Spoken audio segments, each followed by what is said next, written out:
Okay. My name Sabri Wani Ladu.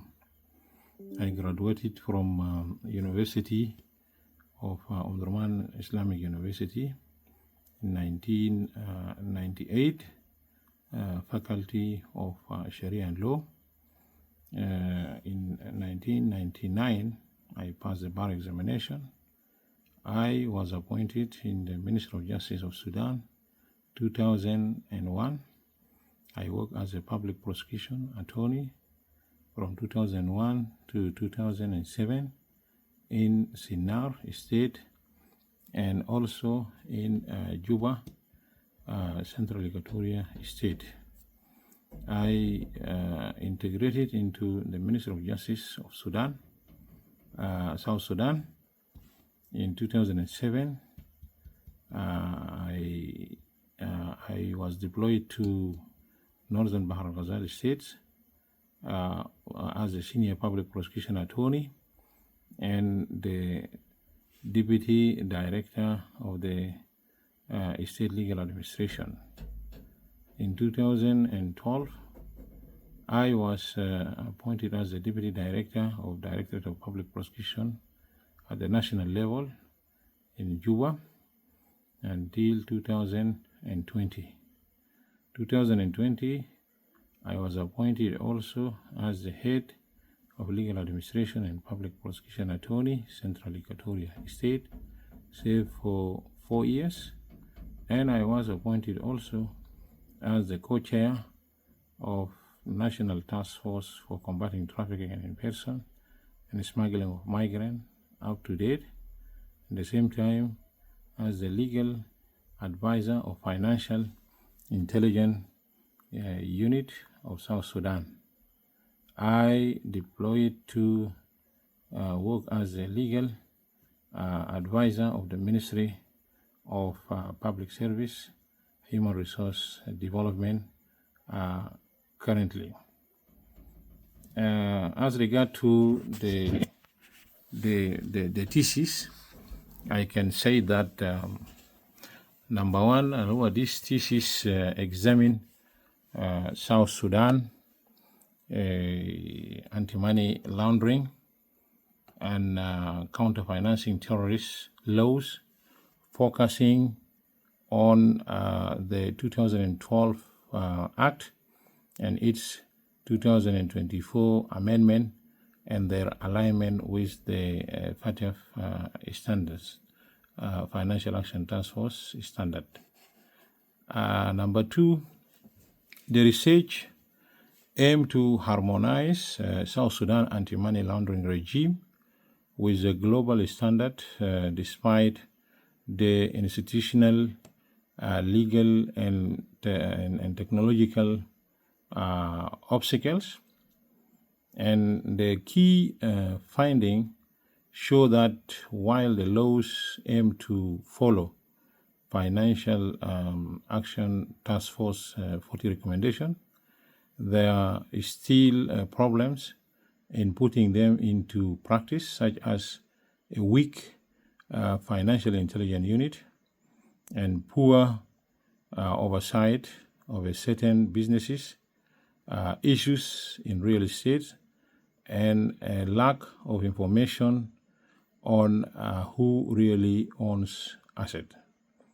So the recommendation suggested by the researcher is that South Sudan should adopt and enforce international anti-money laundering, counter-financing terrorist rules, finish the national risk assessment, create a central register for beneficial ownership, and improve cooperations with the other countries, and invest in technology to better supervise risk and support the financial intelligence unit.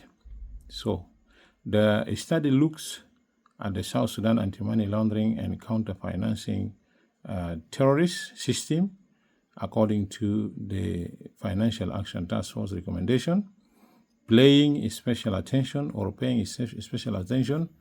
to how independent the Financial Intelligence Unit is, and how digital asset and decentralized financial are regulated, and also how the system for legal assistance and asset recovery are not sufficient.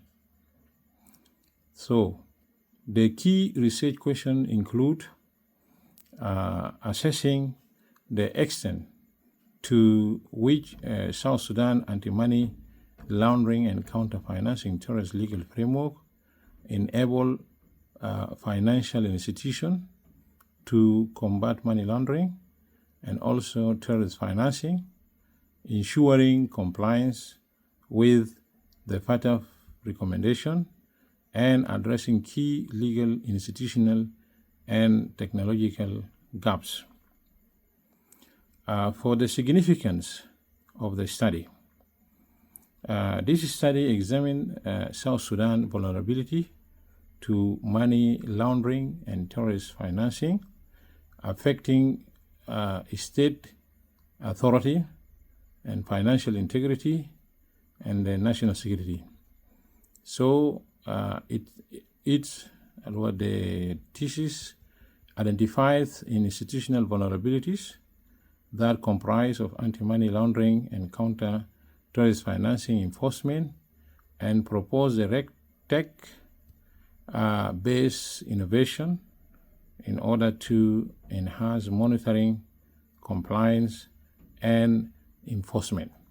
So the study also contributes to the legal and institutional reforms and recommending a legal harmonization and capacity building and jurisprudence development and clarifications of institutional mandate. It has implication for governance and public policy, such as public sector oversight, physical transparency, restoration of the civic trust, unlocking aid and investment, and interagency and donor coordination. So the study is not just a critique, but a strategic roadmap that combine legal doctrine and institutional reforms and technological innovation. This is to support South Sudan transition from being reactive compliance to proactive, resilient in the global anti-money laundering and counter-financing terrorist system. As regard to the objective of the study, I can say it. The study is crucial and needed right now. Why? Because it is providing a clear plan to help South Sudan improve from formally compliant but functionally weak to being risk-based, intelligent-led, and institutionally strong. And this will not be safe by addressing these issues. So South Sudan can move beyond legal critique and develop a national anti-money laundering and counter-financing terrorist strategy that advances the financial integrity, national sovereignty, and global compliance. So the study fills research gap and also support the law enforcement and policy, and propose RegTech technology-based innovation to enhance monitoring, compliance, and enforcement of anti-money laundering and counter-financing terrorist rules and regulations and requirements. Coming to the methodology of the study, this thesis evaluate, as I mentioned, South Sudan Anti-Money Laundering and Counter-Terrorist Financing Act of 2012 as amended in 2024. The methodology used by the researcher is that the doctrinal and comparative legal methodology. So the research framework is based on the black letter law tradition and aligns with the Financial Action Task Force 40 recommendation. The recommendation components include doctrinal analysis, number one, and also comparative legal analysis, and also a legal transplant theory, and normative and interpretive approach. So the research is based also on secondary data from international treaties, from legal instruments, from the Financial Action Task Force mutual evaluation reports, from national laws and academic commentaries, and policy reports from the CEMELAC, the East and South African anti-money laundering groups, plus the United Nations, as well as the World Bank. Even with the challenges, such as conducting original field or survey and having limited access to the government data on anti-money laundering and counter-financing terrorist enforcement, I can say the thesis suggests ways to enhance the South Sudan's anti-money laundering and counter-financing terrorist system by changing laws, improving cooperation between the institutional and using technology. So the study is based on the secondary literature and also Financial Action Task Force and East and Southern Africa anti-money laundering groups evaluation with the limited opportunity to validate finding through independent case study. So despite this limitation, the thesis fill a legal policy gaps in fragile state anti-money laundering and counter-financing terrorist reforms and provide a platform for future empirical study.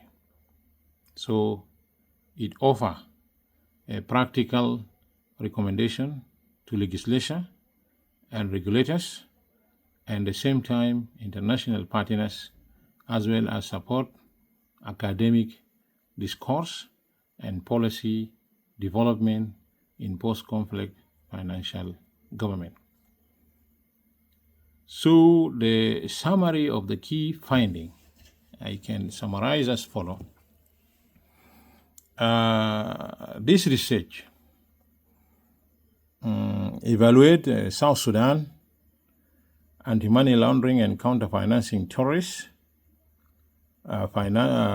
regime, focusing on the legal analysis, international standard, and also the regional comparison. Therefore, the finding revealed that while the legislative reforms, particularly the 2024 amendment to the Anti-Money Laundering and Counter-Financing Terrorism Act of 2012, have made a significant progress, practical enforcement remains critically underdeveloped. The second finding is that the 2024 amendment expanded the definition of the crime related to money laundering, which is like predicate offenses. In the past, it was listed as 19 offenses, but in the current amendment, it become like any offenses that obtain conviction for 6 months above imprisonment. Therefore, the amendment expanded the definition of the crime related to money laundering, improved the rules for checking customer identities, and also made important aspect of a terrorist financing illegal, following the guidelines set by the Financial Action Task Force recommendations and also by the UN or United Nations Convention. The finding number 3 is that South Sudan ratified fundamental treaties such as the Vienna Convention of 1988, the Palermo Convention for or against transnational organized crime 2000, and the terrorist financing 1999. This demonstrating the dedication to the global anti-money laundering norms. It is worth mentioning that the researcher was among those who lobbied for the ratification of this bill and presented PowerPoint presentation, and provided legal opinions for the benefit that the country will be gained by ratifying this convention. As a result, the government accepted the opinions and ratified the convention. 4, institutional reform. That includes also the promotion of financial intelligence units under the new act, but it lacks operational independence, sufficient funding because it is still under the Ministry of Finance administratively, and there is insufficient funding, and at the same time there is problem in regard to technical expertise.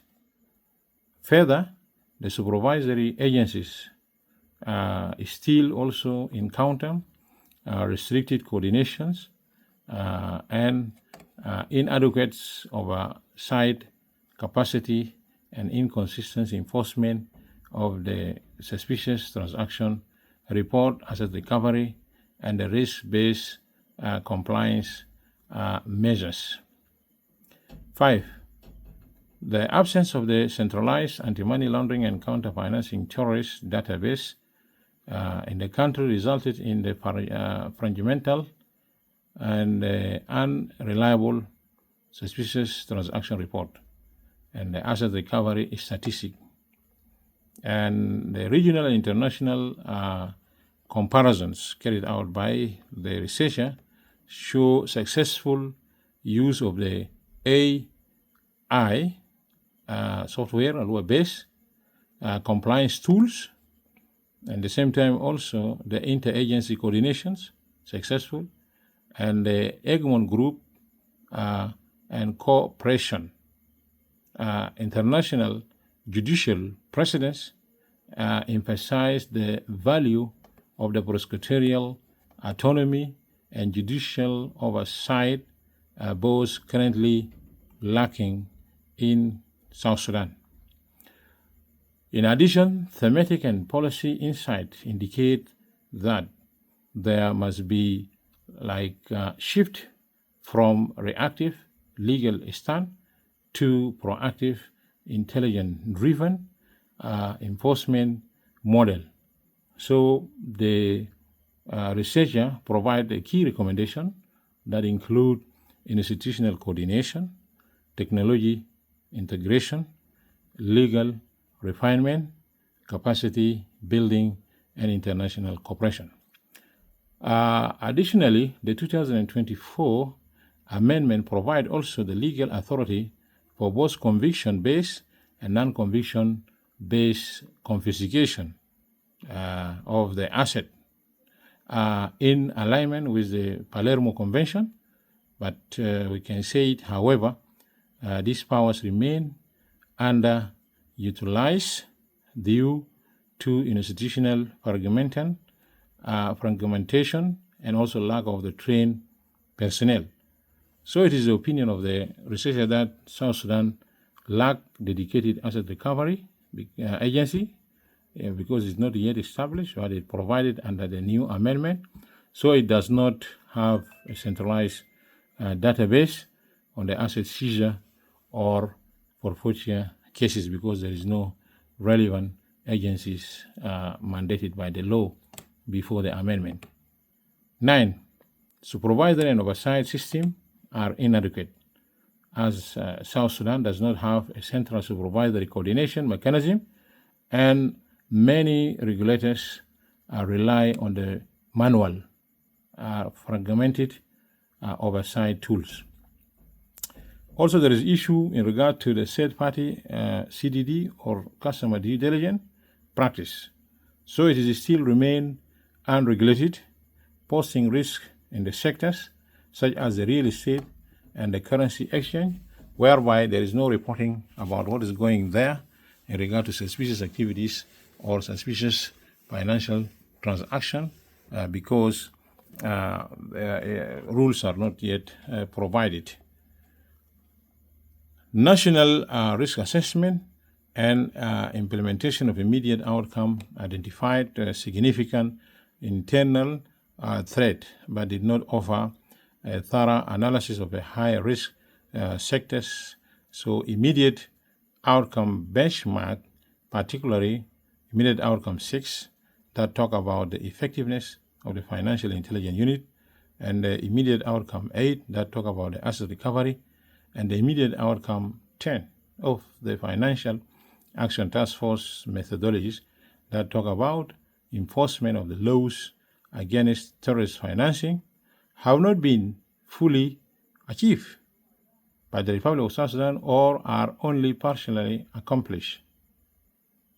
The finding number 12, or the last finding that I can conclude, I said it is South Sudan is legally on path to Financial Action Task Force compliance, but without a strong enforcement mechanism, financial outcomes will not materialize. The suggested action include setting up a national asset recovery agency, and also include moving the financial intelligence unit and its oversight process online with the centralized anti-money laundering database. In addition to that, automated suspicious transaction report, al-huwa STR, should be created, and also to create also a special team to handle financial crime, regulating said party also customer due diligence, CDD, encouraging cooperations with the other countries, and also signing agreement and memos and providing technical training with the ISEMELAC, the East and Southern Africa anti-money laundering groups, and ensuring there is parliamentary oversight yearly of the public reports that will be rendered by the Financial Intelligence Unit to the Parliament, in addition to required transparency through the laws. So the key policy recommendation of this thesis, I can say that the doctoral research, this research focus on strategic recommendation also for strengthening the South Sudan anti-money laundering and counter-terrorist financing framework.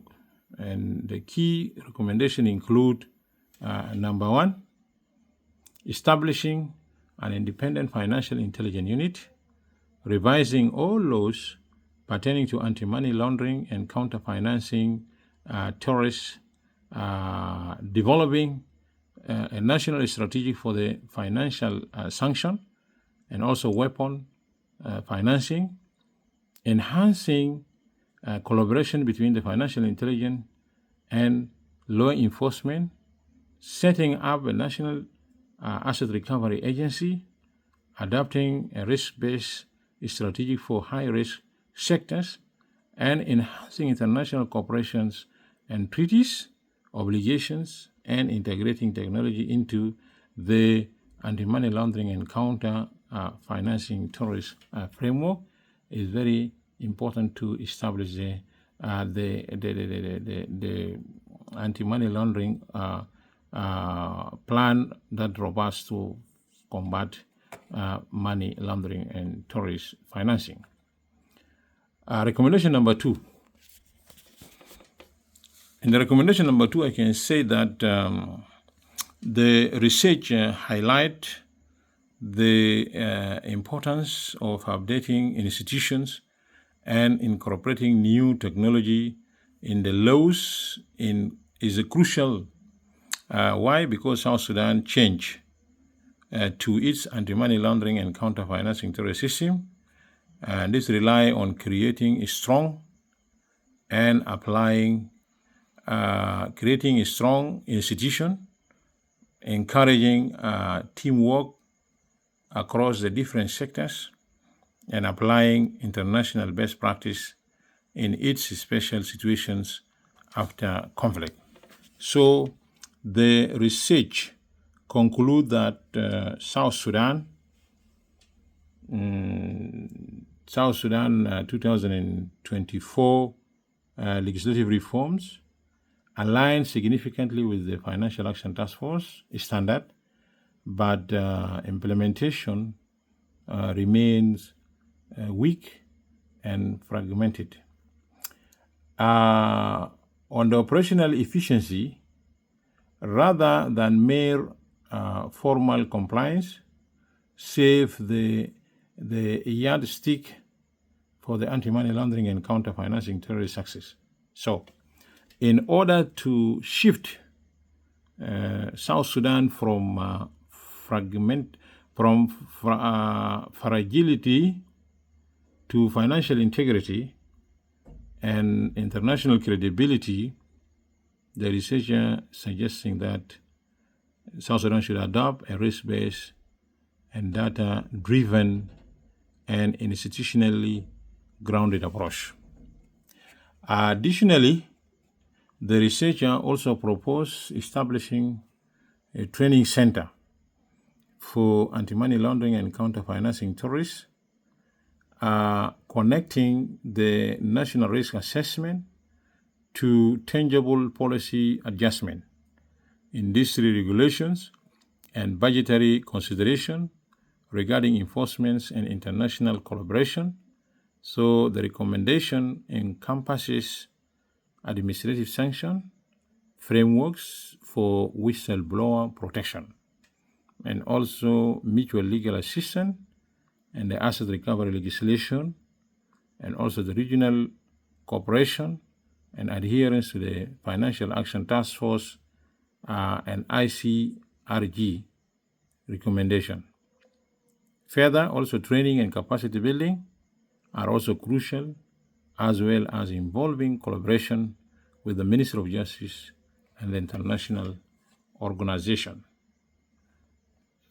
Before concluding, I can say the research concludes that only thorough harmonization, legal reforms, interagency integration, and digital transformation only can South Sudan fulfill Financial Action Task Force expectation and avoid reputational and financial consequence associated with the gray or blacklisting. Therefore, I can conclude that the anti-money laundering and counter-financing terrorist enforcement system needs to move beyond merely following basic rules to enhance its strengths, focusing on risk and utilizing new technology, which will aid in safeguarding the country's financial health and meeting the global anti-money laundering and counter-financing requirement. Thank you very much.